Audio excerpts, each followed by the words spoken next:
एक आंख वाला भूत। लिंगापुर नामक गांव में एक बढ़ारिया हुआ करता था। उसका नाम वीरू था। वो गांव वालों के बकरियों को जंगल ले जाकर शाम तक घास चराकर शाम होते ही उन्हें लेकर गांव को लौट आकर उनके मालिकों के घरों के पास उन्हें छोड़कर जाता था। उसके लिए वो लोग महीने के थोड़े पैसे देते थे। वीरू अच्छा था, मगर उसे झूठ बोलकर लोगों से मजाक करना बहुत पसंद था। ए गिरीश, थोड़ी देर पहले ही तुम्हारे पिताजी उस बरगद के पेड़ के पास स्कूटर पे से गिर गए। मैंने अपने आँखों से देखा, बहुत लोग हैं वहाँ पर, जाओ। कहा। वो आदमी वहाँ भागने लगा। उसे देखकर वीरू हंसने लगा।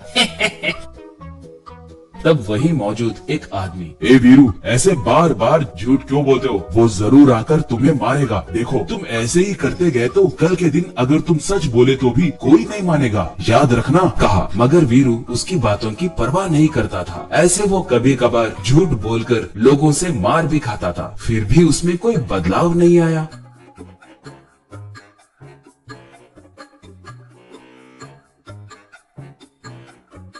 एक बार वो हरदम के जैसे ही बकरियों को लेकर जंगल में गया। वहाँ पर बकरियां घास खाने लगी।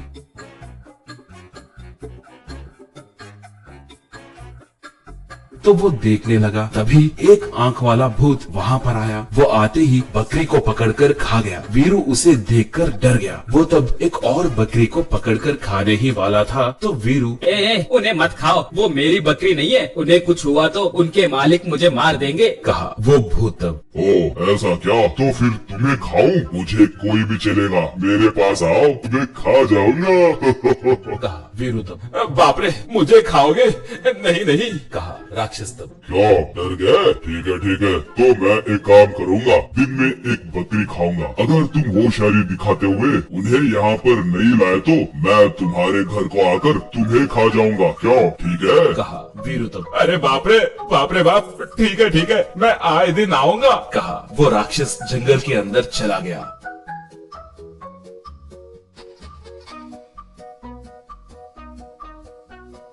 वो शाम को बकरियों को लेकर गांव में आया। एक बकरी का मालिक तब, क्यों, एक बकरी कम है? जंगल में खो गई क्या? जाओ, जाकर उसे ढूंढ कर लाओ। कहा।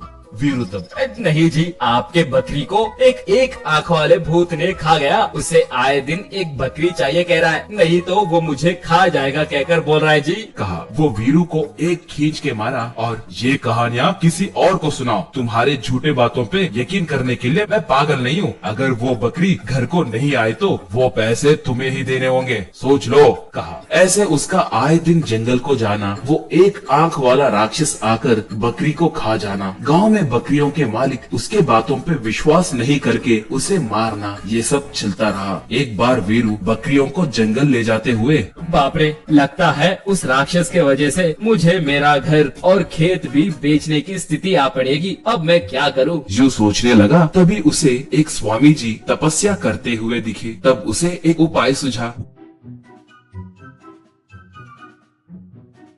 वो बकरी के दूध को एक बर्तन में धोकर उस स्वामी जी के पास जाकर खड़ा हो गया। थोड़ी देर के बाद स्वामी जी आंखें खोले। वहाँ पर उनके सामने खड़े वीरू को देखकर वो, वत्स, तुम कौन हो? मुझसे कोई काम है क्या? कहकर पूछा। वीरू तब, स्वामी, पहले ये बकरी का दूध स्वीकार कीजिए। कहकर उसे दूध दिया। स्वामी जी दूध पीकर, मेरी भूख मिटाने के लिए धन्यवाद वत्स। वैसे तुम्हें क्या चाहिए? पूछा। वीरू अपनी स्थिति के बारे में बोलकर उसे बचाने के लिए कहा। स्वामी जी तब, वत्स, देखा, झूठ बोलने के वजह से अब तुम सच बोले तो भी कोई नहीं मान रहे हैं। मैं तुम्हें एक मंत्रोच्चरित चूरन दूंगा, वो उस राक्षस के आंखों में मारो, सब अच्छा होगा। कहकर उसे वो चूरन दिया। वीरू उन्हें नमस्कार करके वहाँ से निकल गया। उसने जाके देखा तो वो राक्षस उसके लिए वही इंतजार कर रहा था। क्यों इतनी देरी हुई? एक और बार देरी किए तो अच्छा नहीं रहेगा। कहकर एक बकरी को लेकर खाने लगा तो वीरू तुरंत उसके आंखों में उस चूरन को छिड़का। बस वो राक्षस तब, बाप रे, मेरी आँख कहकर पुकारने लगा। तब वीरू उसे रस्सी से बांध दिया। बाद में गांव वालों को बुलाकर राक्षस को दिखाए तो तब जाकर वो लोग उसकी बातों पे विश्वास किए और तब से वीरू कभी भी किसी से झूठ नहीं बोला।